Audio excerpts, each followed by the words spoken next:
Hey everyone, welcome to the All Consuming Podcast. Today, Tyler and I, are doing a deep dive on one of my favorite metalcore bands, Phinehas, specifically their 2021 album, The Fire Itself. Now, I've been on vacation for a few weeks. I went to South Carolina with my family for a week, went to the beach, and then I went to Georgia for a week. So I'm happy to be back and sitting down with Tyler to talk about probably my favorite album of theirs. Yeah, and while Gary was gone, I just was patiently waiting for him to come home to talk about this. We missed you up here. Right? Yeah, to my house, as he's still a few hours away from me. We missed you here up in the Pacific Northwest, Gary. We're glad to have you back. So I think, hey, without further ado, let's jump right into this awesome album. Track number 1, Eternally Apart.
Tyler, I'm going to start off with something really random.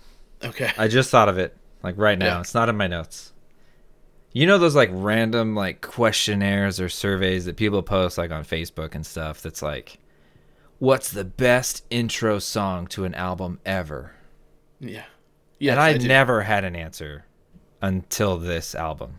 Whoa. There's a lot that I think start really well, but this is such a great song that kind of outlines what you're about to hear in the next 10 tracks. You know? Yeah. Okay, so you're saying this is the perfect like intro to an album. Intro track. Yeah. Not necessarily the best track for an album or whatever, but you know, the best way, you know, like a lot of bands put a certain song as track number 1 to kind of get your attention and be like, this is what you're going to hear, and like, you know, what do you choose for the, you know, so buy your friend a CD. So your perfect intro to an amazing metalcore album is an acoustic guitar. Well, I'm talking about the song itself as an intro. But yeah, actually. Okay. All right. So I gave some people a hard time because a certain album by a certain band, album named Kin, it's as far as I'll go. I complained to them and said, how can you have an acoustic guitar like this in metalcore? And here we are. Eternally Apart starts off with an acoustic guitar, and I think it's amazing. And I love the way that it leads into the electric guitar coming in. And this is probably my favorite song on the album. And I do like that it takes a solid like minute and 20 seconds until he screams yeah, and then it's like another minute until the next lyric.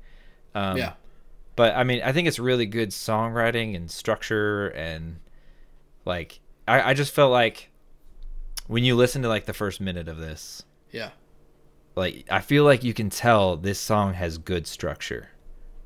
Like it's going to be dynamic, it's well written, and I feel like they put a lot of effort into this track. Yeah, it's progressive. It builds, you know, it's Mariana's Trench type of, you know, vibes, only with acoustic to guitars to, you know, then the metalcore song. Yeah.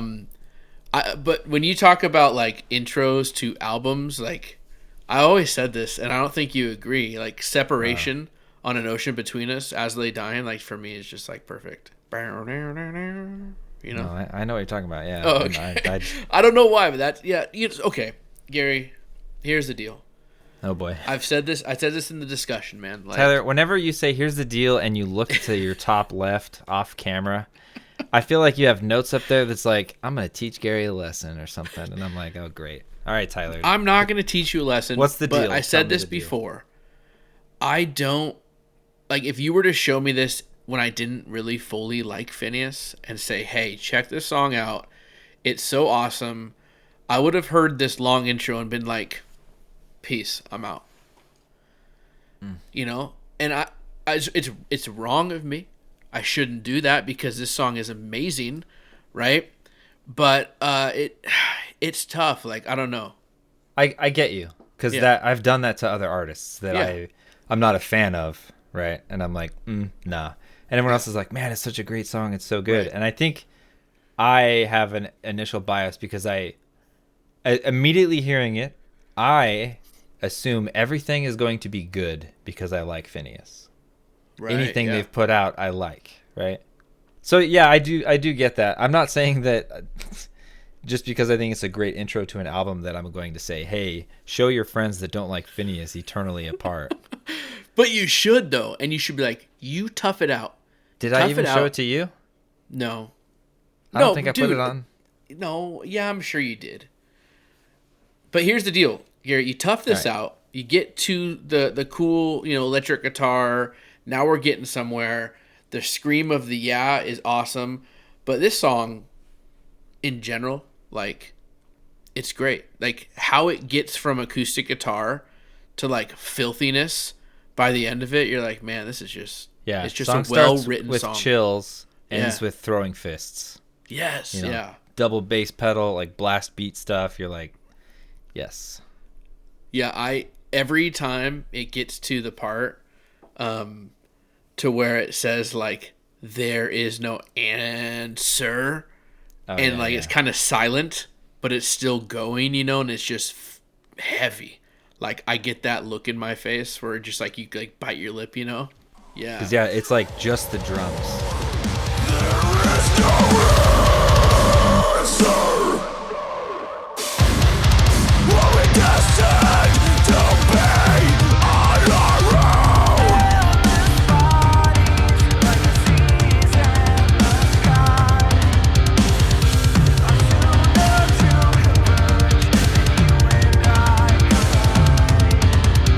House of night laid between twin stars. We only truly seen from afar. So, Gary, what do you think this song's about? I was going to ask you that question. Boom, got you first. What's up? So every time I listen to it, I feel like I feel like I have a different answer.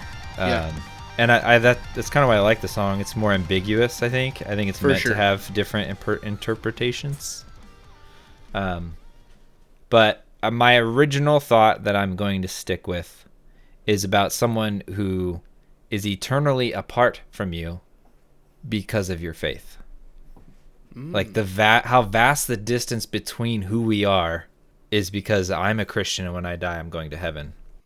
And it's kind of a sad song. I feel like I think he's like saying, like, we are eternally apart and this is terrible. Like, you're so far from me. But from that, I mean, I think there's a lot of things that you could do with that. You could say, no, Gary, you're looking at it with a Christian lens. Yeah. It's about a friend that is, in another state that you miss and you moved away from, or, a relationship and you're breaking up because you're two totally different people. You're eternally apart. I mean, I don't know. Yeah, I originally thought it was about me and you being separated for a couple weeks when you were in Georgia. I was playing that song the whole time, just like crying, and Jen's like, "What's wrong?" I'm like, "I miss Tyler." Yeah, no, from a Christian lens, and that's who we are. That's what we do. That's the faith we look at, and we know that Sean has faith, and Phinehas has Christian members in their band, and so we look at it through this lens, and for sure, that's my thought too. Is that you see this person that you're living with, right? You're living together, existing together, but eternally you're not going to be, and that. Yep. Thinking about the future, eternity. Really interesting. And it kind of puts into perspective. Like, I think you're right. It's kind of a sad song. And the intro to me makes you feel that, even without words. Yeah, yeah. And I think the guitar, not just this song, like the whole album, Yeah. like they have, it has just as much of a voice that as Sean has.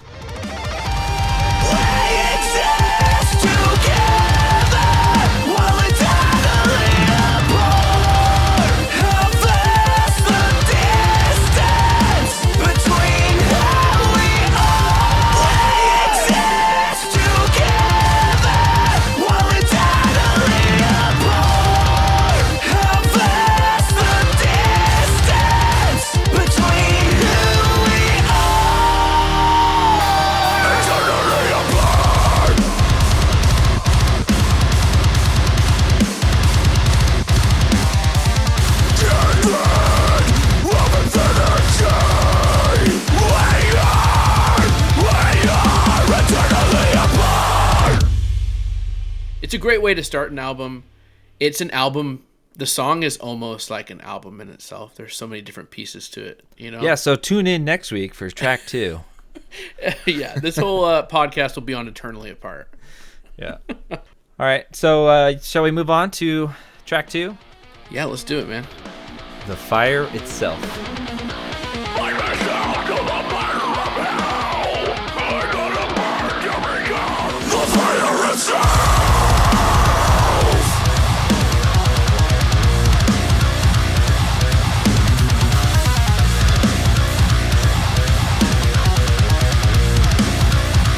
Suffocating my heart, stifling every beautiful thing I have ever felt to be the same.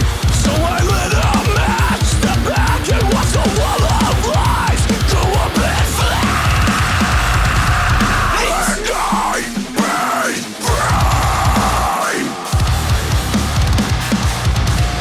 And I be free.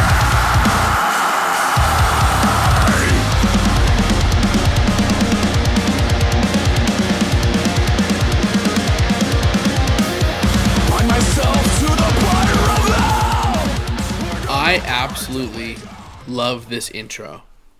The guitar at the beginning, and then how Sean comes in and screams, "Bind myself to the pyre of hell. I gotta burn to become the fire itself."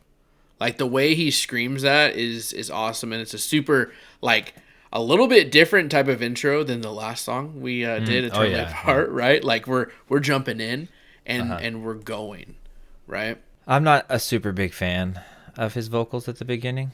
Why? I think part of it is that I don't understand how it was done.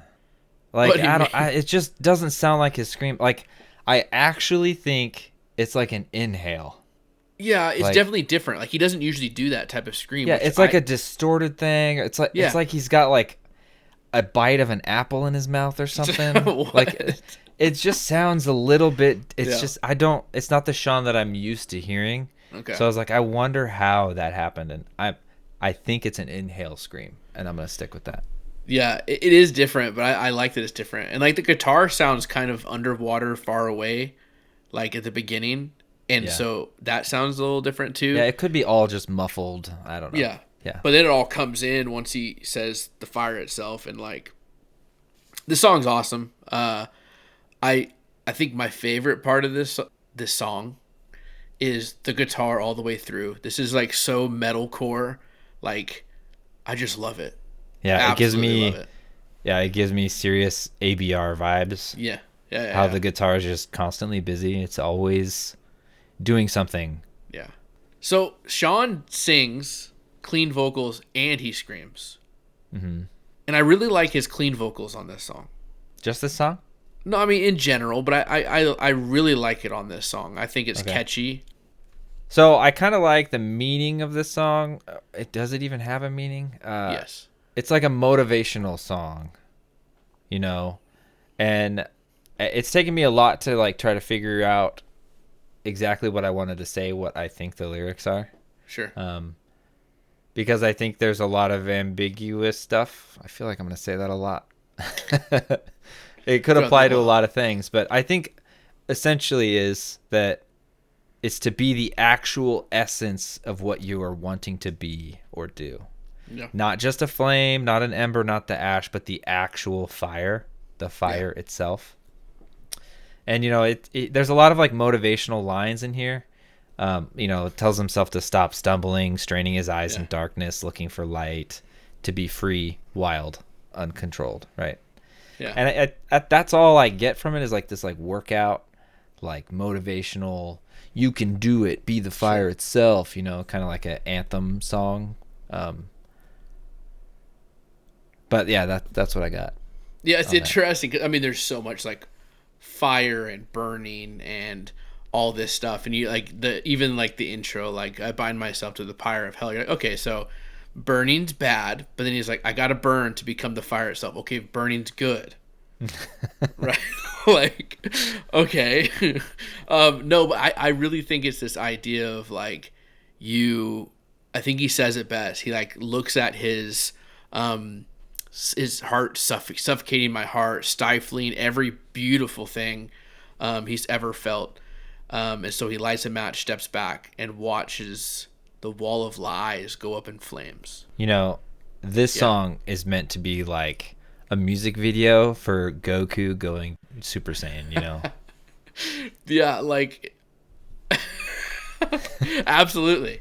Yeah. So it's interesting because, you know, like through a Christian lens, I think of like For Today's Burning Ones Arise, you know, those types of things, the seraphim, you know, and I kind of look at it that way, but like I also feel like I'm reaching when I try to do that. You're putting your interpretation. Right. Yeah, I think you're right that this is more of like this anthem of like stand up and become the fire itself and be that person you want to be. Yep. So there's I just thought of something because of you read a lyric that reminded me of a part that I really liked. Yeah. But there's like a verse thing that he says, I'd rather die myself, and the way he says, than live a stranger.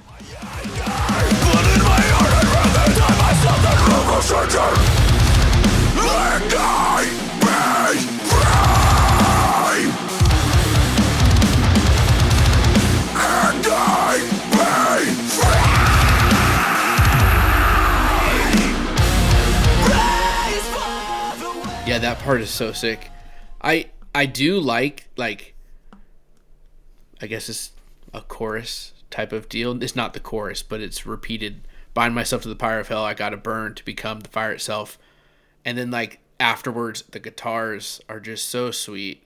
It's breakdown. I am the fire itself. I'm the fire itself, and it's awesome. That like outro. Is that what you're talking about? Yeah. So great. Yeah. Yeah, I really like how the guitars build to that. Yes. And then it's like, you know, you're like, oh, the song's only got 10 seconds left. I guess this is it with the solo, and it ends with like this 10-second breakdown. Yeah. And you're like, oh man. You left me wanting more. Yeah. All right. Let's move on to track 3, Thorns.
So Thorn starts out with soft keyboard, very quiet, and then it just starts with that awesome guitar riff that really sticks out.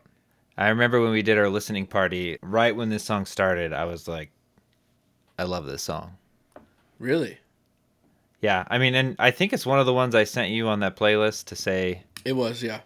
yeah, it's one of my favorite songs on this album. Doing this deep dive, reading the lyrics and stuff, I really like the song a lot more. Okay. Now that I know more about it. Sure. So yes, this was on the list, the playlist that you guys made for me. And here's the deal. I'm kind of like a microwave society guy when it comes to music, and I hate that. Wait, a what? I want you to get to the point. Like, I love songs that just start off screaming and get right into it. Like, those are like my favorite songs. That's why like hardcore has become like one of my favorite genres, is because I feel like they get to the point, there's no fluff. And so with like these songs, It's not eternally you just want to be beat. yeah. Got it. Eternally Apart and like Thorns, like they got the long guitar intros, and so like the first listen, I'm like, what don't know how much I really get into it. I'm really close to like just my finger hovering over like the next song button, the skip button. Mm-hmm. But I'm glad that I listened to the whole thing, because this has become one of my favorites on the album. It is an awesome song. Yeah. And the intro doesn't bother me, now. Like, I just listen to it, I'm like, okay, I guess I gotta wait a minute before I get into this, but it's gonna be great. Yeah, I get that, because like when you're listening to it like as an album, you don't really notice that 40 seconds quiet keyboard piece. But if you're like, oh, check out this song, and you start Thorns, and you're like, just give it a minute, okay? Like, it's 40 seconds of like very quiet, ambient, gentle keys, and you're just like, trust me, it's gonna be brutal. Just wait. I get what you're saying. So what are your other favorite parts of the song? So I'll start with like the lyrics. This is a pretty Christian song. I like that it's like their song Crowns 2.0. Yeah. Like lyrical content, and like, he says that he was a king of earth, but a king no more. And like Crowns is about taking off your crown, casting your crown at the feet of Jesus, right? And, right. So he's kind of saying that he bowed down, and it's super cool. Lyrics are like, "Lead me to the water." It talks about the palms of his hands. Metaphors are casting your crowns and following him, and it's cool lyrics. I never could understand that scream, that like he screams something before, like at the end of every chorus. And he said, it's the only reassurance I've had is pain. Mm-hmm. I could never understand him until we did. Oh, really? This. I'd listen to it and be like, pain. It's like, I have no idea, but now I know.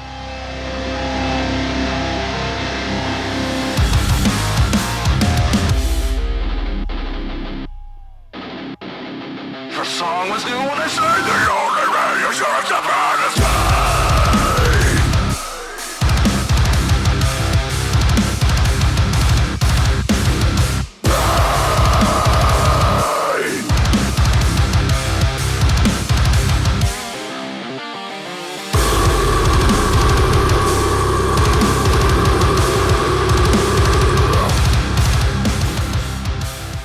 So how about that breakdown? The pain breakdown in the middle is really fun. I love right? that. And like during the breakdown, he just screams pain. Yeah, super low. Yeah. That's so great.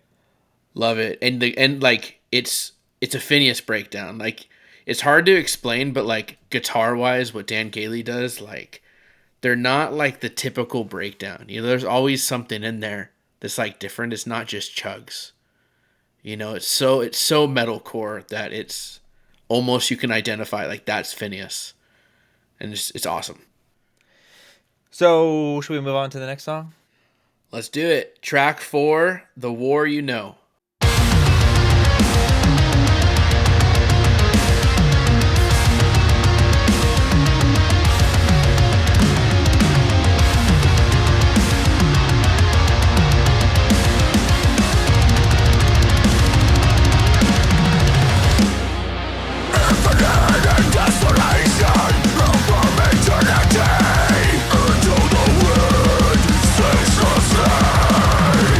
Extinction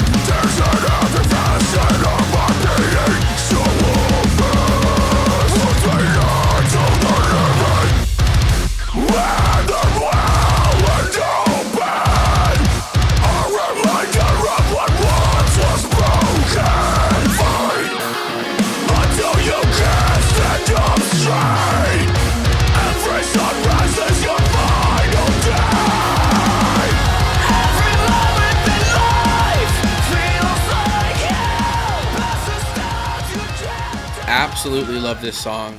And right away, I love it because after like the little intro part for like 20 seconds, it jumps into the verse, and every verse is a circle pit verse. Ah, that's what I wrote in my notes. Like I feel like every verse, you just got like the you got Sean or whoever, any band's like lead vocalist would just be up there like moving their finger in a circle, like you better get going. Yeah. Like during like I think it's the second verse maybe, when he says everything exists to keep your lungs from breathing in and out. Mm-hmm. The double bass pedal during that is just like going hard, right? The beginning of that verse is the circle pit part, and then it just like continues and the double bass goes, and it's beautiful, man. It's a fun song. It is. So what do you like about it? So I you've already said many of the things I wanted to say. My favorite part of this, I think, is just like the speed and the drumming. There's so many double bass pedals that kick in, and they do these like little blast beat things. And it just, I don't know, it feels, this is a mosh pit song. Like It is, yeah. they have to play this one live. But I also kind of like, I guess, the lyrics. A lot of the lines in there like really stick out. Like the one you said, everything exists to keep our lungs from breathing in and breathing out. Yeah. And he says, blood belongs to the living, and has a lot of like cool lines that I just haven't heard before. But that basically life is hard, and this is like a fighting song, and like you're still alive when you're suffering. Yeah. Like that's how you exist. And basically that your struggles don't define you. Get back up and live every day like it's your last, kind of anthem song, Gary, you can't just like skate over that lyric, blood belongs to the living, because that breakdown afterwards is pretty filthy. Blood belongs to the living. Stand for what you've spoken. Stand fast in truth that you have wronged. Fight until you can't stand up straight. Every sunrise is your final day. It's pretty nasty, and it's like, like I really like the guitar work. Like it's all this like bloop, bloop, bloop, and then like pinch harmonics and stuff. It's crazy how that like fits in there, and like it just makes the breakdowns like so unique, I think. Totally agree. That the way that I always enjoy breakdowns. Always. Yes. People say it's generic, whatever. Good. I like it. But I always enjoy like what bands pick to be like the sentence or the word that like puts you into the breakdown. Because your first time listening to it, it'll stick out. Yep. And so the whole blood belongs to the living, and you got that guitar pinch sound, and then boom, breakdown. And it's not even a pinch. He's like, it's a slide sound, right? Yes. Yeah. Absolutely. Slide. Yeah. And well, there's some pinches in there too. It's a bunch of different like guitar work, and it's just like, we'll get to like the breakdown in Dream Thief, because that's like my all-time favorite, but it's just different than I think most guitarists do, like in the metalcore like breakdowns. Yeah. But I like that breakdown and how it builds to the outro riff. Yes. And, it just kind of ends with you like wanting more, which makes you say like, this is such a good song, I want to listen to it more, Yeah. And then you get another breakdown at the end. And those lyrics just fight until you can't stand up straight. Like you just automatically like picture in my mind like a boxer getting back up, and just like every time they get knocked down, they're back up. This war that life is for us. It's going to keep knocking you down, but you got to keep getting up and keep fighting. It's a pretty awesome song. It is like a go get 'em, keep fighting, don't ever give up type of song. Yeah, honestly, lyrically, I think lyrically, I'm going to say this and not think about it, and people can be mad about it later. It makes me think it's a like fit for a king song. Absolutely. Yeah, for sure. So now that I've said that, are you ready to move on? Next track, Gary, what do we got? Defining Moments.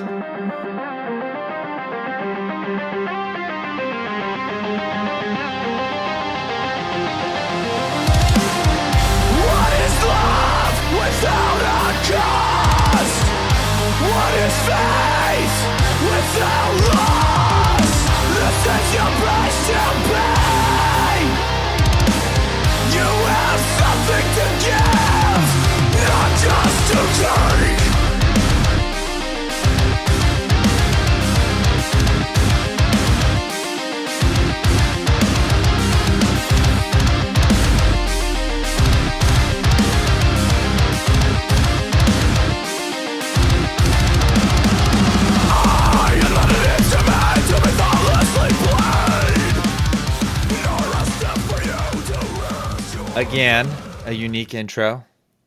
Every song starts like, a weird effect or a quiet sound or a keyboard or an acoustic guitar. And, Yeah. Here's another one of like a electric guitar in the distance, kind of muffled, slowly getting louder. And, I really like how it starts. I feel like it gets your attention with lyrics first instead of like, punchy drums and crazy Yes. guitars. And, he says, "What is love without a cost?" But I do like right after that, probably a minute in, it just kind of jumps to another circle pit Yeah. kind of style with like a really snare happy drumming. Absolutely. Very punky.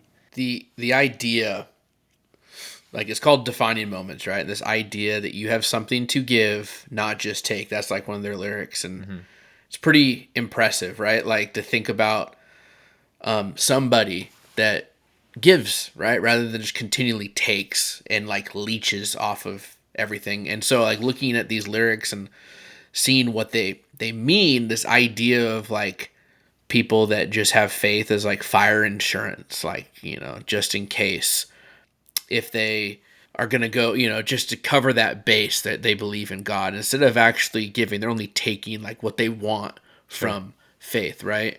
From being a Christian. And so this idea is like, no, you can't do that. You've got to make a choice, right? You can't just take all the good pieces and forget everything else. And so there's a lot of awesome, like, specific lyrics that really jump out to me. But before we get there, I think like the chorus, I really like the way this chorus is sung, but I get a total like Wolves at the Gate vibe. Love is what is left over when being in love fades away. Faith is more than just leaving when every second is spent in pain. I do not lift you up for you to God. I don't know why. Maybe it's just because clean lyrics. I'm like, oh, it's Wolves at the Gate, obviously. They both have red albums. I am not, this is a disclaimer, I'm not hating on Wolves at the Gate because they're soft. Like, it's cool. People like Wolves at the Gate. They're a great band. Like, someday we'll do a Wolves at the Gate episode when we do like our soft hits, Dude, like, we haven't even done a Wolves at the Gate. Oh my goodness. If we ever go to like change our podcast to like soft rock, I think we can include Wolves at the Gate. I think you just offended a lot of people. In It's fact, cool. I'm offended, Tyler. This isn't you see, Wolves at the Gate isn't a Phineas thing. Like the Phineas thing, like I really just didn't give him a chance, and Wolves at the Gate is good for mainstream radio. It's great Oh boy. if you want to listen to it in the car with your family. Like, I'm serious. Like, it's good. It's good music. Does Crystal like it? It's probably not heavy enough for Crystal. That's hard to believe, Tyler. Yeah. So, anyways, I still like Wolves at the Gate, and this chorus, like, for some reason, just gives me those vibes of the way that they sing and have guitars going behind it and stuff. So I'm like stuck now. I don't know what to do. I can't get past this. Are we even friends anymore? I'm not trying to make like a crazy statement. I'm just trying to speak truth. Okay, so what else? What else do you like about defining moments, Gary? So yeah, I do like. I was trying to think about what this song, like, a summary or something, like what's it Yeah. about. And I kept like, bouncing between relationships. Oh, it's about God. Oh, Yeah. it's about a marriage, and it's like, it's about defining moments. It's the name of the song. Yeah. But yeah, I really like. It's kind of like calling people out for, just like you said, taking. Yeah. And like, there's just so many people, and unfortunately, in the church, there are a lot in the church where they're like, well, I don't go to that church because it doesn't give anything to me. They're too busy seeing what things are out there to be offered to them, not like how they can help improve. Right. Like, what can they give to improve whatever the situation is? How could I go to that church if they don't have a coffee bar for me to get my espresso before church. Yeah, they don't That have free church doesn't coffee? have the great worship band that the other church has. You know, that type of stuff. Yeah, Right? yeah. But I feel like I'm just focusing on it like a, 2 lines in the song when I talk Yeah. about churches. But digressing back, there's this really awesome line or verse after the chorus where he has like a really deep growly voice, and Yeah. because of the lyrical content, I want to say it's God talking. But he says, "I do not lift you up for you to condescend, nor do I promise you hurt will end." Yeah. Right? By having faith does not mean my life will all of a sudden improve. No, it's probably going to get worse. Yeah. And people are like, there's just this whole prosperity gospel we could jump into, but we won't. And then he says, "I do not agree to vows if left at the altar." Right? When you get married and you have your wedding vows, and later you get divorced because, sickness and health and all these things, you decide, oh, no, we're not going to stick around. Yeah. Whatever, where your vows are abandoned. And that's God saying, I didn't agree to those. Yeah. And faith is more than a crutch for when you falter. Absolutely. But, this could be not necessarily God speaking, but it could be him to, someone to their spouse. Like, I didn't agree to these vows that you left at the altar. Or, Yeah. I don't know. We always look at it through Ambiguous. this like I know, Christian we lens do. because We we're do. Christians, Yeah. It's just who we are and it's what we do, and we know that there's Christians in Phineas, and so we kind of look at it from that perspective. I will say there's like my absolute favorite part of the song is like after one of the choruses, there's like this talking that's happening, and I have no idea what's being said. Truthfully, I I know what tried you're talking about, listening. yeah. I've tried listening. I think he's just saying that, I think they're saying what is love without cost, what is faith without loss. I think he's just talking it. Oh, I think he's just repeating that same thing, but it's hard to tell. Hard to tell. yeah. So I really like that, and you just feel as he's saying, "This is your price to pay." You can just feel like the music building, and you're like, "Oh my gosh, this is going to be such a filthy breakdown," And you're just like, "Here it comes," and then boom, it hits. And then the lyrics during the breakdown are like, give me goosebumps. When I first heard it, "Don't fear death, not knowing true love," and the way he screams that is so awesome. You have something to give, not just a take.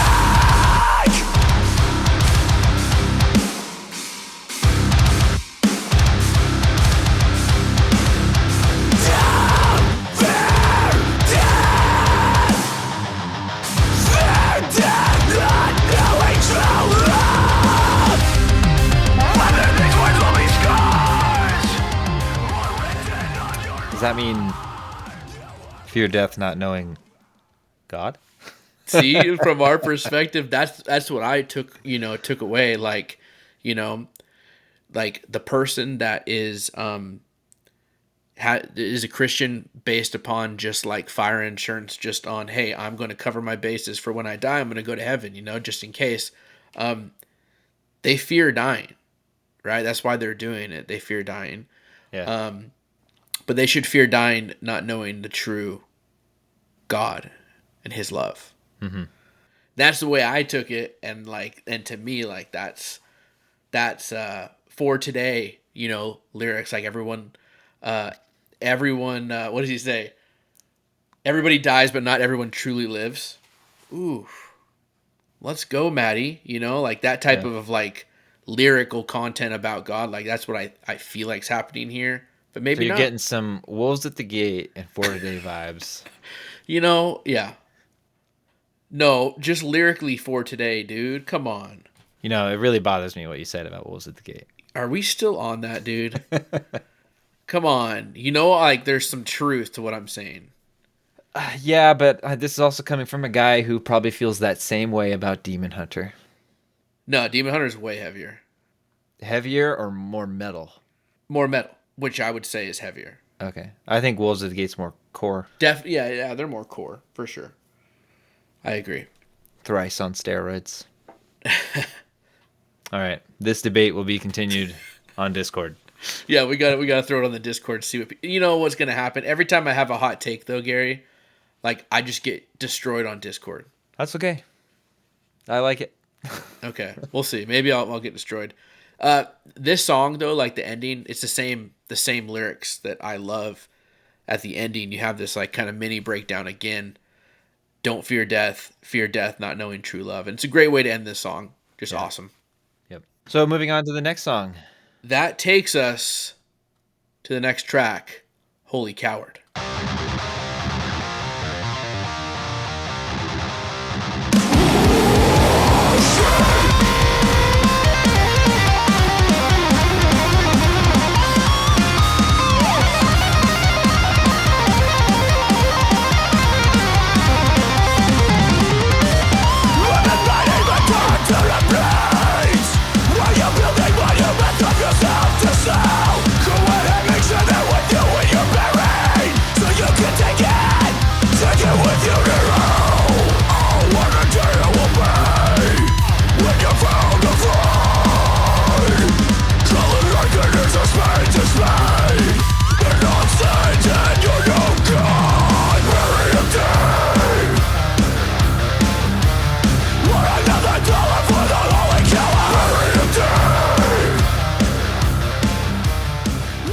Okay.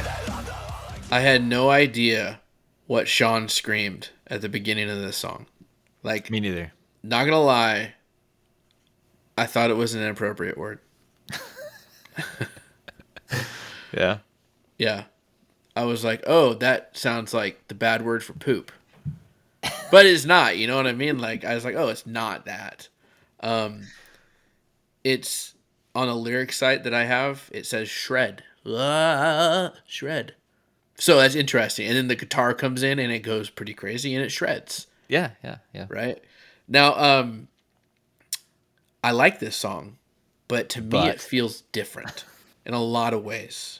It feels like different for Phinehas, different for metalcore, different this album.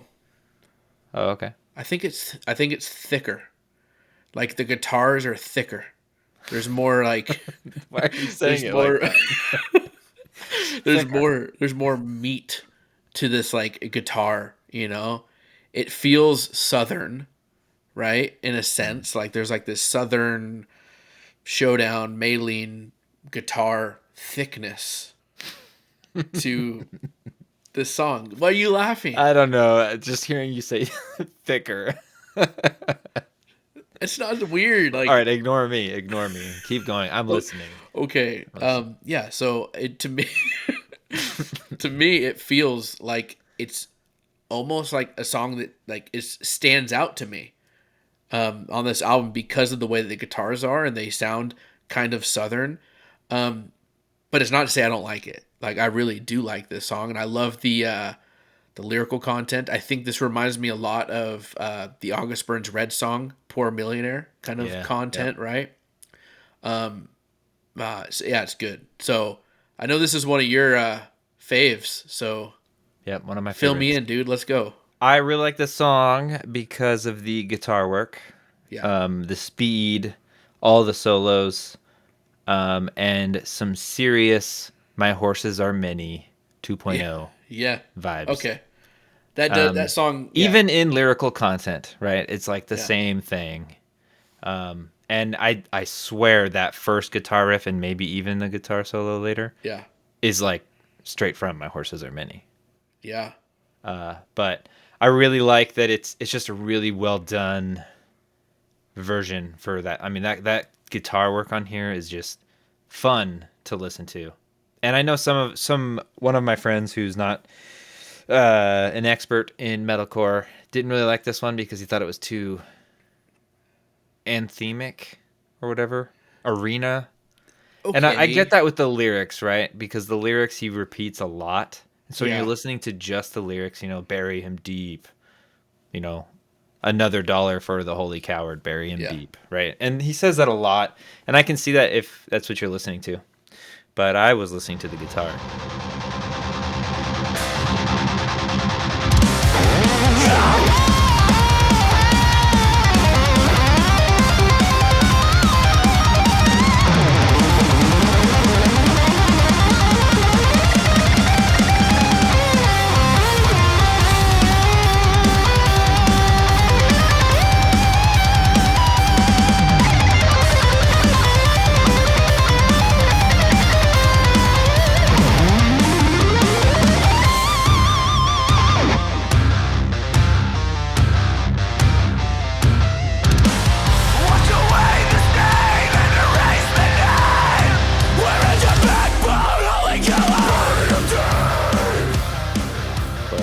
So another thing that you might think is a little different is their guitar. That guy that's featured on here, CJ Massi Antonio. Oh, he's a guitarist featured on here. Yeah. Yep. I thought there's maybe some like vocals he was doing in the background. Okay, that makes sense. That's probably definitely why I feel like it's different. Yeah, and so he's the guitarist in that Galactic Empire band, the Star Wars metal. Yeah. Is that's not the one that the Cantina song you showed me, right? No. Okay. That's EDM. Oh, okay. I was gonna say I don't remember a guitar in that thing. No, this is like they did like that album where like they're all like Darth Vader is in the music video and like he's got the Sith dudes next to him and they're all playing guitar and drums. Yes. Yeah, there's a whole album, 2 albums even that they've done. Okay. So if you guys like Star Wars and you like metalcore and you like that guitar solo in this song, try Galactic Empire. Ooh, I like that. They're fun stuff. And if you want to get a song stuck in your head for the rest of your life, Gary will share with you his EDM version of the Cantina song that is absolutely catchy. Just in your mind. Dun, dun, dun, dun, dun, dun, dun. Oh, yeah. So anyway, what else, Tyler? What else about the song? I mean, we have to talk about it. Like, I love the part. It almost feels like it comes like a little bit out of nowhere, where he says he thinks he's king until we take him out back and throw him in a landfill. Chugga chugga chugga chugga chugga chugga chugga, and it's like, oh.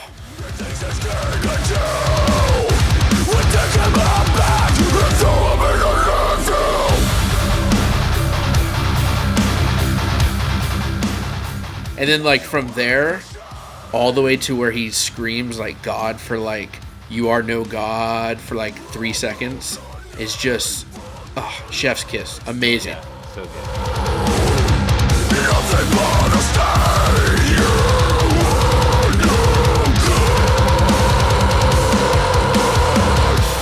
It's brutal, man. Like, the way it just is, like, unrelenting, chugging on the guitar, and, like, the way he screams is awesome. And it sounds like there's like 2 screams. Obviously, like he recorded himself doing 2 different things, maybe some backing vocals, but like the way that it's done is like it's gnarly. It's great. Yeah, you can feel the aggression, you can feel the, I'll say, righteous anger. Yeah. So I don't think we've mentioned it yet, so I'll bring it up. So the lyrics in this song is about like someone who's like, a wolf in sheep's clothing. Yeah. And there are so many different types of sinful people that fit this category, not just Christians and pastors and stuff. And this song isn't about people who have messed up or made a mistake, right? It's about people who are intentionally misleading people, leading them astray, looking to make a profit for their own gain, right? And yeah, there's a ton of songs out there. I mean, this is like the bread and butter of Christian metalcore, right? Yeah. But yeah, and yeah, so that you can really feel his anger, kind of like that song "Poor Millionaire" that you mentioned. I didn't think about that until you brought it up, but yeah, that righteous. Think about judgment. that. I think about like "Shiver" by A Plea for Purging, at least the music video for it. Do you remember that music video? Yes. Just I know all money the just money everywhere, it's just great. Like oh. Yeah, it is. It's the bread and butter because I think like when you talk about like heavy music, metalcore, right? There is like some aggression, right? And so what are, true Christians upset at is when people are taking advantage of other people for monetary gains, This holy coward, he's holy, quotation marks, but in reality, he's just a coward. But like, like you said, there's some aggression and like it feels real, right? Mm-hmm. Especially when it's like during that chug part and he's talking about, and he's like screaming, "You are no God." Whew. Yep. It hits hard. Yeah, and even that starting verse, like that's what caught me like right away. Yeah. When I was like, oh boy, he's talking about killing a dude. or a guy going to hell. Like when he says, Yeah.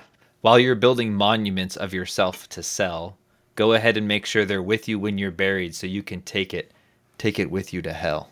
Oh, And it's like, oh man. yeah. Yeah, and like throwing him on a landfill, etching his name out of his headstone, wiping off the stain. I mean, yeah. I mean, these are some, Gnarly. yeah, aggressive lyrics. It's awesome. Guitar It's a really solos good song. fit the mood too, so. Yeah. I'm not usually like huge into guitar solos, but I feel like with this style of song, it fits really well. Like, and people might be like, what? Tyler doesn't like guitar solos? I mean, it's not that I don't like them. I just like I like breakdowns and chugs and all that stuff.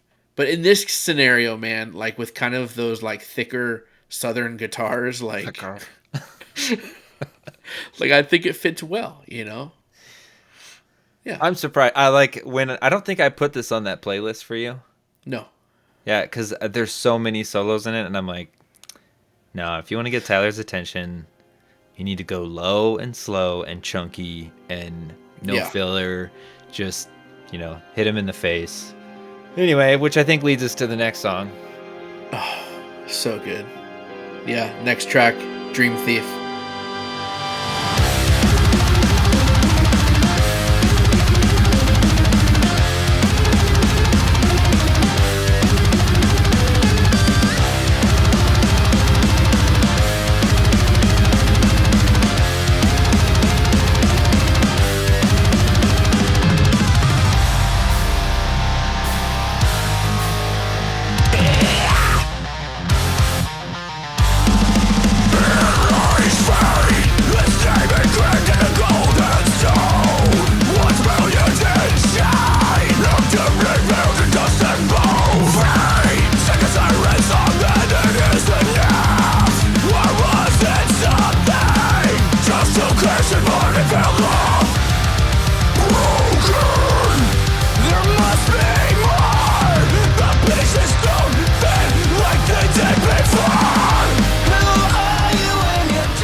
So I was nervous when I suggested this song to you because I really liked it and I thought you'd like it.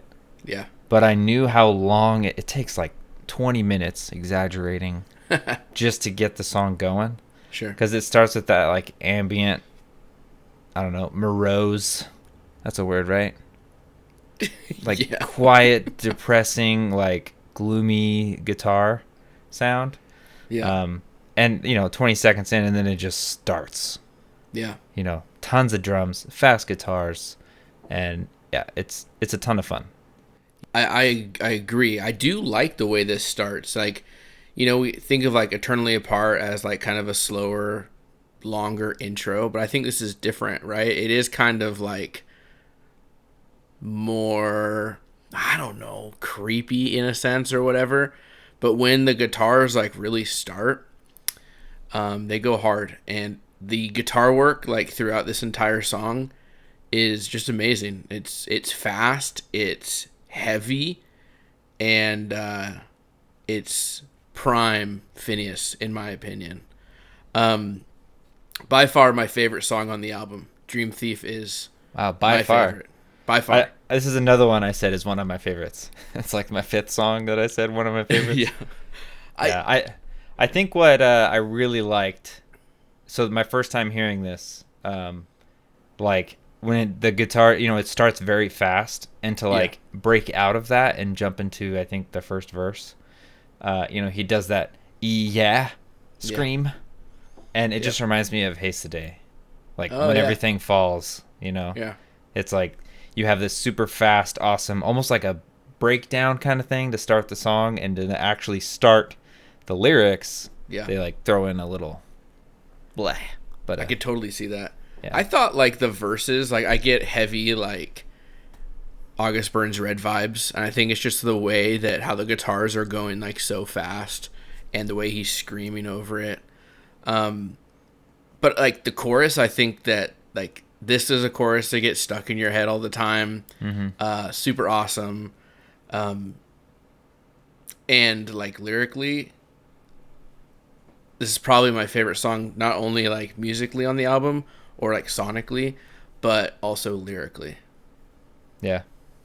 Yeah, I like that beginning, ambient, sound, I'll say, when the song starts. I feel like it's to kind of set the mood that, I said morose because I think, it's like a depressing song. Sure. Yeah. Like a song is, it's called Dream Thief, but who are you when your dreams are dead? Yeah. Like what do you do with life? And I think it's kind of a carryover from like the lyrical content of Defining Moments, to like kind of encouraging you to keep going, even though like everything you've ever wanted to do is dead. You have no more dreams, and so it's kind of a darker themed, and the music, I think, really, lends a hand to that. Yeah.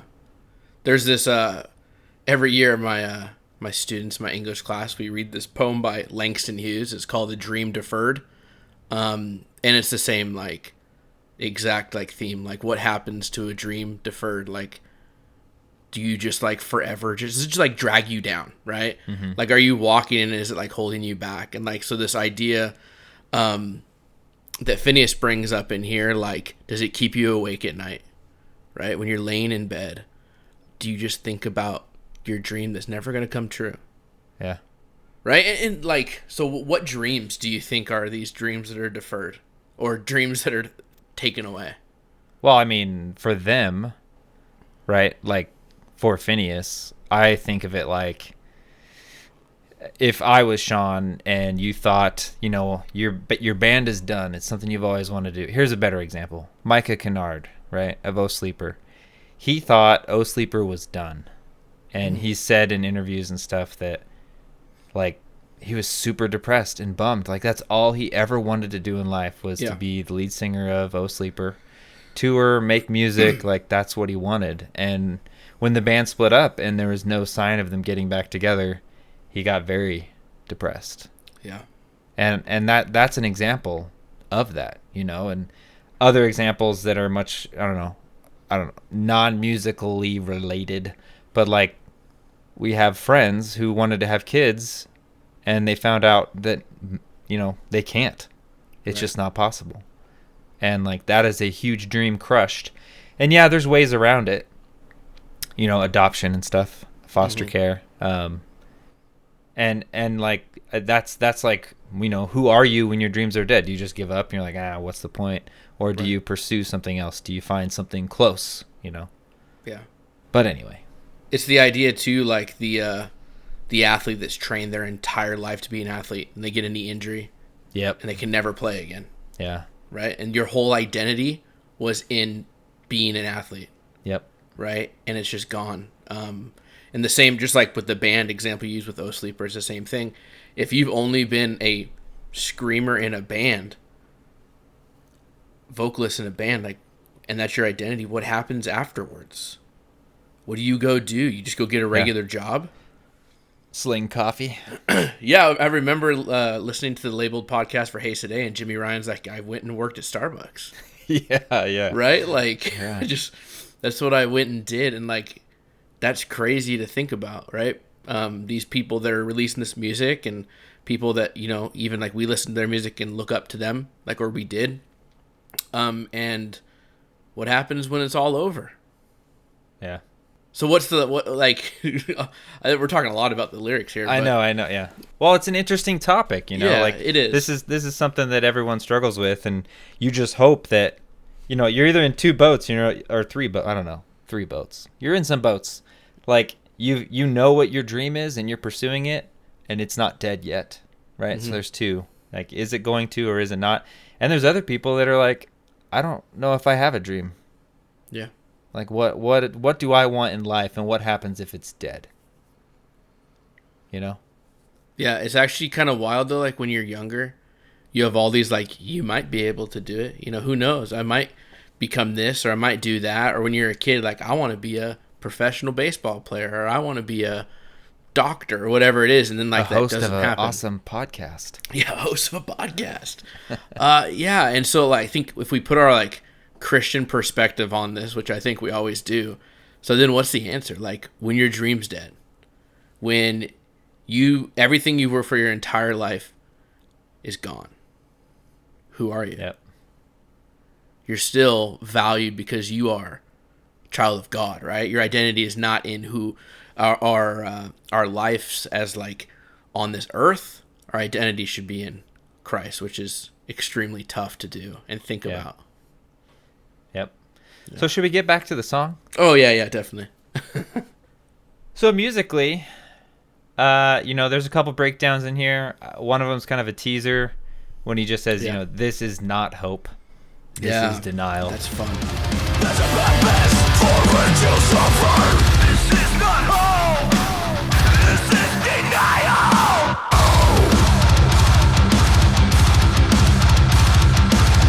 This is not hope. This is denial.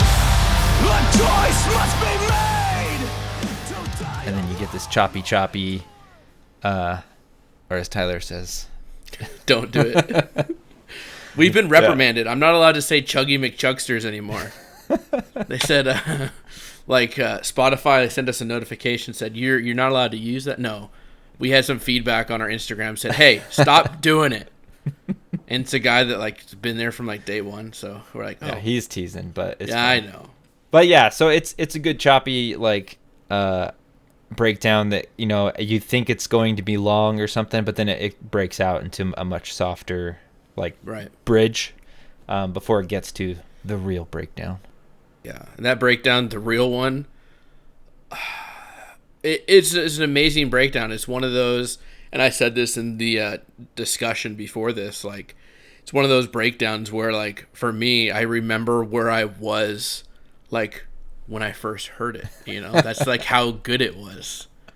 That's impressive. Where were you? I said this already the last episode. I was driving to Fred Meyer, grocery store, and I literally stopped everything. But I was still driving, but I stopped and I was just like, "Whoa, this is nuts, dude!" And I think that was what clicked for me for Phinehas. Sweet. Yeah, and a defining moment. Yeah, defining moment, right? It's just so, and the breakdown's so heavy, but so technical, with Dan Gailey's guitar work. Doodly. It's just unique. Yeah, it's just super unique. And it's so metalcore. Yeah, it's weird because it's a breakdown, but it's not slow. No. It's a break up. I don't know how to describe it. There's a question keep you up at night, lying in your bed. Does the cell on you? Who are you when your dream is dead?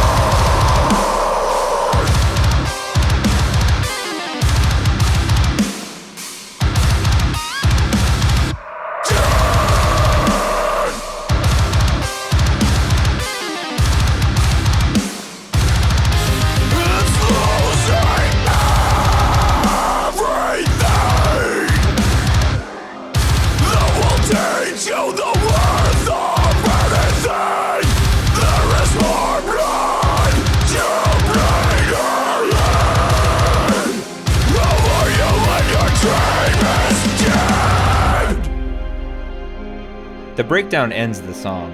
Yeah. But towards the end of it, he says this line that is very wise. I'll say wise. He says, "It's losing everything that will teach you the worth of anything. There is more blood to bleed ahead."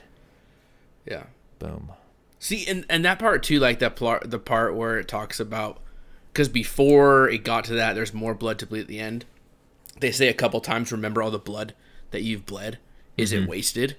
You know? And I automatically think about, I don't know why, but I think about that athlete scenario, the dude that's trained his entire life. Was all that training for nothing? For naught. Yeah. But it's not, right? You look back no, you were taught, character and discipline and hard work and all those attributes that you got through waking up every morning and going and working out, and maybe leadership qualities, you led a team or whatever it was, right? You still have things that you took away from all of that hard work and blood that you bled, right? Yeah, and experience. Yeah, whatever it is. But yeah, good song. Amazing song. Okay, Next track. The Storm in Me. Pull me out of the water, pull me out of the sea, pull me out of the water, don't let the waves take me. I walked on the surface, I was pulled beneath. Pull me out of the water, pull me out of the sea, pull me out of the water before nothing's left of me. In all of this I've only learned how to sing. Alright, Gary. They had to hit us with the soft song. Had to. The Storm in Me is definitely their softest on this album. But I really still like it, man. I'm surprised. Usually when there's a ballad, you're like, Taylor Swift does ballads better. I'm going to just listen to that. Taylor Swift does a lot of things right. Why would I listen to a heavy band make a soft song? He's like, that's like listening to a soft band do a heavy song. Yeah, I think for me, like, lyrical content in this is what makes me like it more. And there's like some pieces of this song that are actually pretty heavy, that we'll get to. But like, I really like, it's very repetitive, right? Like, the idea of pull me out of the water, pull me out of the sea, pull me out of the water, don't let the waves take me. It's all about the story of Jesus walking on water, and Peter goes out there, right? And then all of a sudden gets diverted of his attention, and boom, Peter falls in and Jesus saves him, right? Wow, I actually did not think of that. Oh, really? Yeah. Yeah. I mean, I was thinking it was like Matthew 14. I think it's Matthew that is the gospel that it's in. Jesus walking on water, if I'm not mistaken, is in like 3 of the 4 gospels, but only once is the Peter story, and I think it's Matthew. Yeah. And that was my vibe the whole time through this. Wow. Yeah. Not mine at all. Really? Okay. Yeah. So tell me about it, dude. So every metalcore band Talks about water. has to talk about drowning. Yeah. Right? Like, it's like a meme. Like, every metalcore band has to mention, like, waves, water rising, drowning, unable to breathe, right? Like, a water-themed song. Like, they have to do it. I mean, everyone does it. Yeah. As I Lay Dying did one a few years ago. I think it's literally called, like, The Tide or some Undertow. Getting pulled out to sea, right? Similar lyrics. So I usually don't pay attention to those songs because, even Fit for a King has a song like that. And Yeah. I like it. I've heard it 100 times. But I really like this one because I feel like it's not just a chorus with those water themes. Yeah. Right? The theme is in every single line. But the reason I didn't think of the Bible story, maybe I did at first. Well, Gary, I'm sorry for interrupting you, but he literally says, waves raise their thunder. I'm sent further underneath. I'm not strong enough to calm the storm in me. Jesus calms the storm in Yeah, that's water. why I think he's asking Jesus to calm his storm. I wasn't thinking of it as like a literal, like, Bible story in song context. Well, I don't think it is. He is. He's talking about like the storm in him, but I think he's taking that story Referencing, right, and referencing it and saying, "Here's how." Unlike how Idle Threat's song "Simon" is literally, yeah, the Bible story. Yes. Same character, Peter. Yep. I wonder if Congrats, Tyler, you got it. Wow. But yeah, a song, about his internal struggle, storm in him, not being able to do it on his own. There's a line that I'm kind of like, I'd like to know what you think. Yeah. But he says, your promise feels worthless, a mere thread sent down. Instead of like a rope to pull him out, it's like, here's a tiny thread. Yeah. And, he says, it's not enough when you're drowning. Waves raise their thunder. I'm sent further underneath. I'm not strong enough to calm the storm in me. So, what do you is he telling God, like, your promise feels worthless. Just a tiny thread. I need more. Like, pull me out. Yeah, I would say it is. It's kind of referencing that idea, like when you're drowning and somebody throws you like a life vest, or like a better story is like when people are drowning and then someone goes out and like rescues them, instead of like just letting them rescue you, like people tend to like freak out and like then they're pushing the person that was rescuing them down, and all of a sudden 2 people drown because people are like freaking out.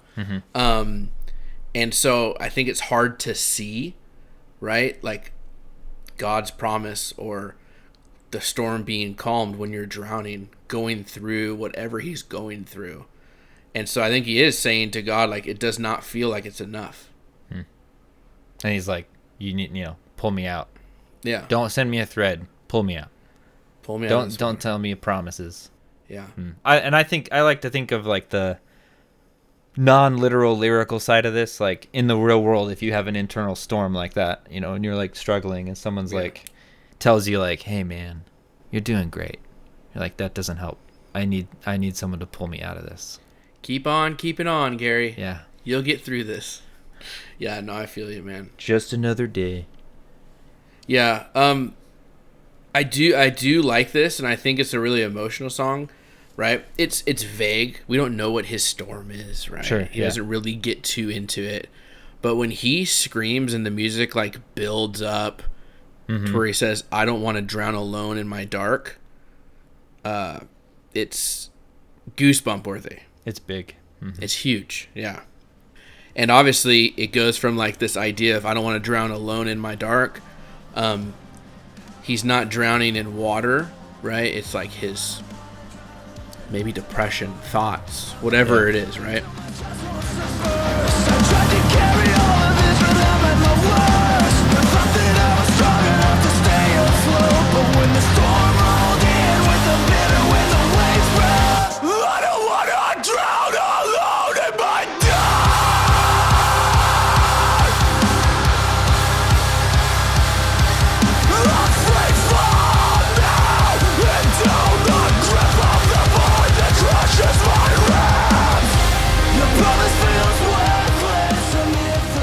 Good lyrics. Awesome. Impressed with how well like the imagery and the wording all flowed together like that. It reminds me of their song 7 from a couple albums ago. I really like the way that these guys do that kind of a very slow song all the way up to a climax to a big finish. Like they do it almost every album.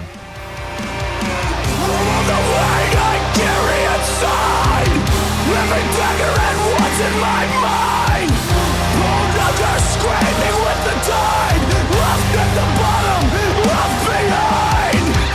In all of this I have only learned how to sink. I'm not strong enough to calm the storm and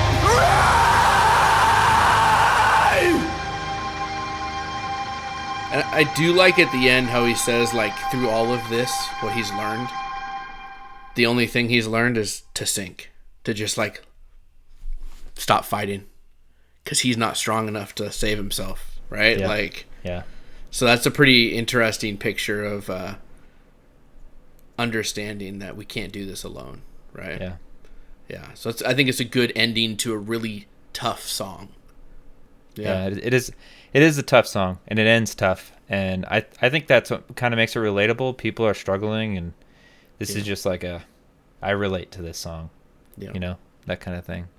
Absolutely. So, should we move on to the next one? Let's do it. Severed by Self-Betrayal.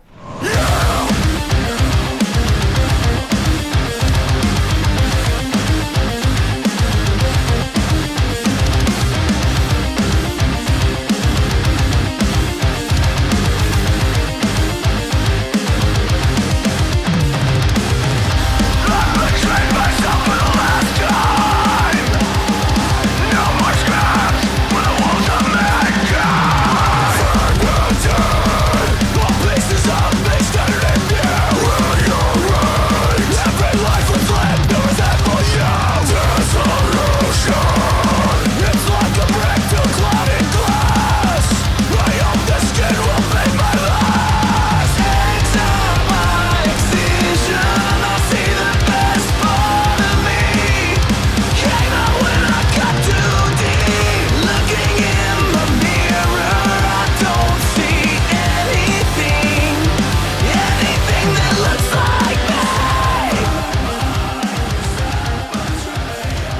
like how this song jumps out of the emotional track from before. It just starts with the and chuggy chunk song. Yeah. It's a good song filled with group shouts and guitar riffs and breakdowns, but there's no guitar solo. True. Maybe that's why I like it. I'm kidding. I second guessed myself when I finished it. I was like, wait, where's the guitar solo? And I had to go through again. But yeah. Yeah, I like it lyrically. I think it's, it's good. It's vague, right? It's kind of this idea of like being who you are, right? Not severing the best of you to hide yourself. There's some parts I really like. I love the breakdowns in the middle and the end when he says, "Who am I when the best of me is severed?" And then it just goes to like kind of chunky guitars and heavy screaming. It's definitely move worthy. I like the lyrical content. I feel like this has been covered a lot on this album. Yeah. The whole "who am I with the best of me severed?" Like if he cuts off or gives up the best part of himself, it's kind of like Dream Thief. But it's like it talks about him changing who he is to appease the world, right? For conformity. Yeah, conformity. He ends up cutting himself too deep, and now he doesn't recognize who he is. And every part that he cuts off is replaced with hatred. Yeah. I feel like there's a lot more in here lyrically, and like more like a regretfully and anger than what the music I think gives. Sure.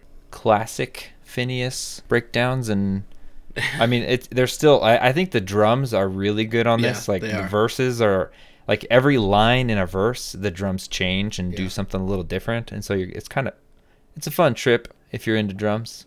Yeah. Yeah, see, there's like two ways I always feel like bands kind of go about this, especially through a Christian perspective, right? Is it the idea of having to conform to the world and you don't want to do that, or is the idea of conforming to the quotation marks what the church wants, right? And not being yourself and being, who you are. Right? I always feel like this, like either those two are what they're talking about with the idea of conformity. So I don't really know which side it fits on, if it's those two at all.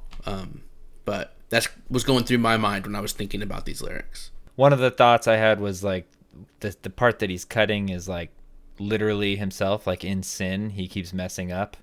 And, maybe someone left him in a relationship because of sin. And it's like, what do I do now that the best of me is severed?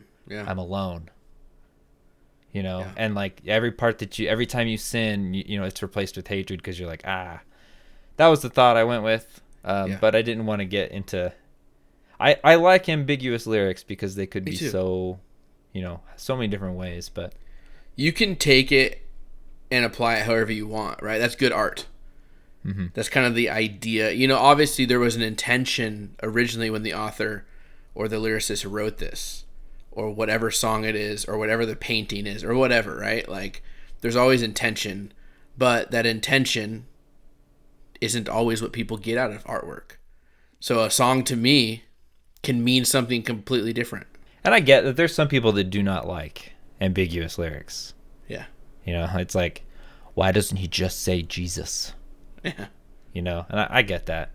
But it depends on who your target audience is. Mm-hmm. It depends, we could get into a whole rabbit trail on that. Yeah, absolutely. And I think leaving them ambiguous, right, or kind of like more of like anybody can approach these lyrics and take something out of it, you widen your audience base, and you can definitely maybe spark those conversations afterwards. Who knows, So definitely a good song. Classic fit for a king. Classic Phinehas. Coming from a guy that doesn't even know Phinehas more than a few months. So classic Phinehas, Tyler. Classic. Solid past 2 months right here. That brings us to our last song, Gary. In the Night.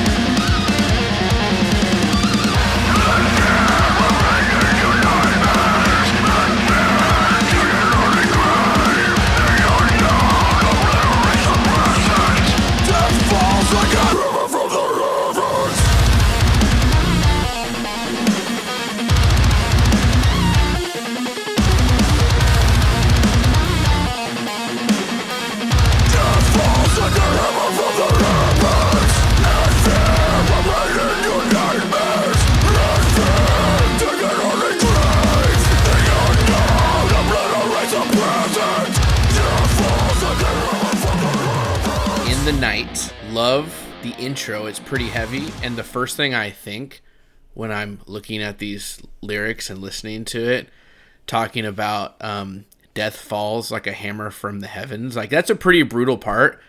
But come on, I mean, if you're not thinking Thor like I'm thinking, like that's all I imagine. Like when I hear this song is Thor. Wow, Tyler. I'm serious. I don't know why. Well, I mean, obviously I know why. Because hammer, the word hammer, you're just like, yeah. It's fun. It's a good song. It's not one of my favorites on the album. I don't know. There's some cool parts to it for sure. I don't really like the chorus though. I don't know. It just feels like the way he sings. Yeah, the way he sings it. Yeah. What, you think he's like not able to sing it? No, I think he can. I think it's just like, just feels different, drawn out maybe. Huh. Not fitting the song. So what I envision is not Thor. I'm sorry. Oh. But I do picture like, well, because the intro is kind of like this Egyptian sounding thing. I picture like Moon Knight. I don't know. Night, obviously, right? Yeah. Lots of star references, but dark sky, desert area, kind of, I'll say Bethlehem-y. Oh, okay. You want me to expound on that more? Yeah, no, I see that. Yeah, it's a good song. You've said that twice. I'm starting to not believe you. You're like, no, hey, it's good. My favorite part of the song is the end, though. So I'm not gonna talk about that till you talk about what you want to talk about. All right. So the meaning in the song, right? Yeah. Being a Christian, this is the only way I see it. And I don't think there's other ways, but basically, the whole "in the night" is a Bible reference of Jesus' second coming, like a thief in the night. And that we don't need to live in fear or worry about when death falls like a hammer from the heavens. And then, it says, when you face the worldless darkness alone, we don't need to be afraid because we can escape in the night and never sleep again. Go to heaven, right? We get taken away. Unafraid of what darkness brings. Yeah. He's telling whoever's listening or whoever he wrote this song to, whatever, to come with him, escape the terror without end. Yeah. And I think it's a really cool picture of it, kind of like this. I don't know. I when it was the second single, I think that came out, it might have been the first. I think it was the second single that dropped. But either way, I was so excited for this album because I thought the imagery was really cool. Just like this, telling someone to like come with me before the darkness comes. You know what, like the lyrics kind of remind me of, not like the song at all, but just like lyrically, like I'm like that could be a Becoming the Archetype song. Right? To me, like just the way that he's because he's using the terror imagery and obliteration and darkness, all that type of stuff. So I was like, oh, okay, I can definitely feel that. It is definitely different imagery than a lot of the album, right? Yeah. But yeah, that's okay. Yeah, there's like, I think most of this album really matches the album art. This fiery, burned woods thing. Yeah. That Sean painted himself, by the way. Really? Yeah. And I think there's two songs that don't match it. And I think The Storm in Me, right? That's more of like a blue, watery feeling. Yeah. And this one is like a black, purple, night sky, Van Gogh thing to me. Like that's what I hear is these rolling sands, dark skies, shiny stars. Yeah. Random hammer dropping. Did we hear, correct me if I'm wrong, but did we hear church bells in this? We did at the beginning. I like it. I think it actually fits the song, how they use it. Right? And it's not very obvious. It's very quiet in the background. And it kind of reminds you of like, I heard it, the bell sound more of like a death knell. Yeah, Sleeping Giant reference, like a hammer's fallen. Yeah.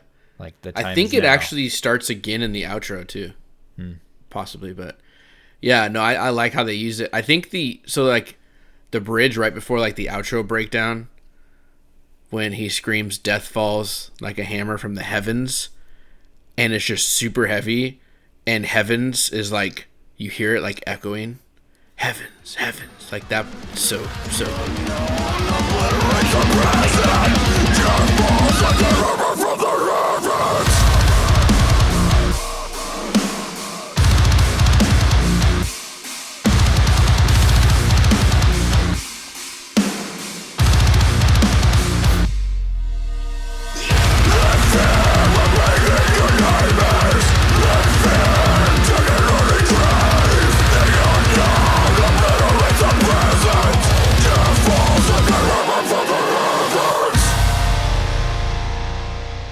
I actually did not catch that. it's when we it's edit a this, good I part. can't wait to hear it. It's cool. I think it's my favorite part of the song, and then it goes into like that breakdown outro, which is heavy and fun. Great way to end the album. There's a part I love, guitar solo, Yeah. when he says to bring an end with terror, or terror without end. Yeah. And it's like, it's going to be scary. Do you want it to be scary without end, kind of thing? Yeah. Either way, it's coming. But yeah, that guitar solo, the way it jumps out of that, and it's so cool. I like the whole guitar solo, and how it builds back into that last chorus.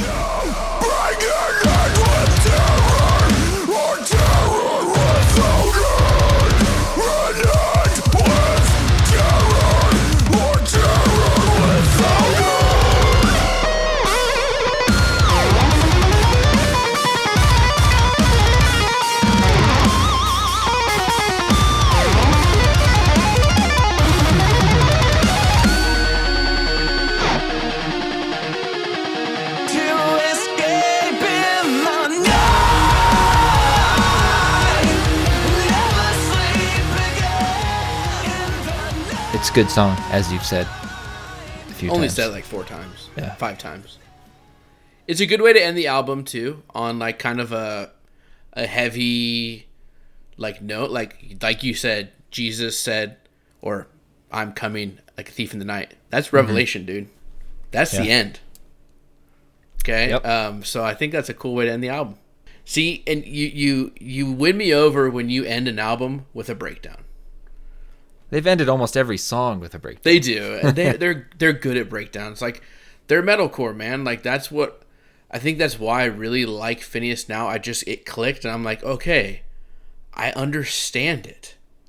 It's just like Haste the Day. It's just like August Burns Red. A little bit different, but it's the same type of deal, right? You got these breakdowns. You have a gnarly guitar, and some sweet riffage. Yeah. I like that the breakdown is kind of a, like, it's happening right now at the breakdown. Yeah. And he says it's kind of the same lyrics, but they're changed. Instead of like escape with me, it's like, in fear remain in your nightmares. In fear dig an early grave. Like, the unknown obliterates the present. Death falls like a hammer from the heavens. That's after the breakdown outro thing, but yeah, it's like the whole thing is like building up to this point that's like, boom, now it's happened. Did you go with him or not? But yeah, it's super cool song. I'm surprised it has like the second most plays. Yeah. So I wonder if there's a lot of people out there that secretly really like this song. But because no one I know talks about it. No, I agree. And for me, like, I wouldn't probably list it as my favorites on the album. Not saying it's not good, but I feel like there's 4 or 5 songs that are better, that I'd get more plays out of. But overall, it just goes to show how great this album is, that this last song can be a banger, right? And it still not be, for me at least, top 5 on the album. Wow, it's like top 5 for me, for sure. For sure? For sure. Probably top 3. Oh. Number 3 is what I'd say. Number 3. Eternally Apart, Dream Thief, In the Night? Sure. That sounds good to me. Close? Okay. I'll sign off on that. So, What's next for Phinehas, dude? Like, what are they gonna do after this? I don't know. Like, I would really like to see them tour. You know. Me too. And I know that Dan's in studio recording with Fit for a King right now. Yeah. So, and then their drummer, you know, Phinehas's drummer is also in Love and Death. Right. You know, and he's doing I think he's got another project out there too. So I like that this is a very high quality studio production, very well made. Right. I like that. It's just I would really like to see them do these songs live. Yeah. You know, I'd love to be there. This would be an amazing album to hear them tour for. Like, if they could somehow be the headliner, Oh yeah. and it be the Fire Itself tour, like, I would travel. Wolves at far the for Gates that. got to do a eulogies with that because it's like similar album art style, you know, fiery red. That'd be cool. I'd knock 2 bands off that I want to see. There you go. One soft rock and the other metalcore. One pop punk alt. Yeah. No, that would be so cool. And hopefully, like, you know, we get more of this, right? Like, looking back now as a new Phinehas convert, right? Like, I look back, I'm like, man, they put out some really good stuff. And I feel like it's just gotten better. Yeah, I think this is their best stuff. Yeah. Well, I think that brings us to the end of the episode, Gary. I concur. If you haven't already, follow us on Instagram. Gary loves making hilarious reels that go viral about old men and stuff like that. So just get on there, follow us, you know, interact with our posts. And what else, Gary? Yeah, and chat with us on Instagram if you want to chat with us and other like-minded people. Yeah. Join our Discord. Hop on there. And, you know, if you like what we're doing, support us on Patreon. Buy us a cup of coffee. And, yeah, help us keep doing what we're doing. Heck yeah. Peace out.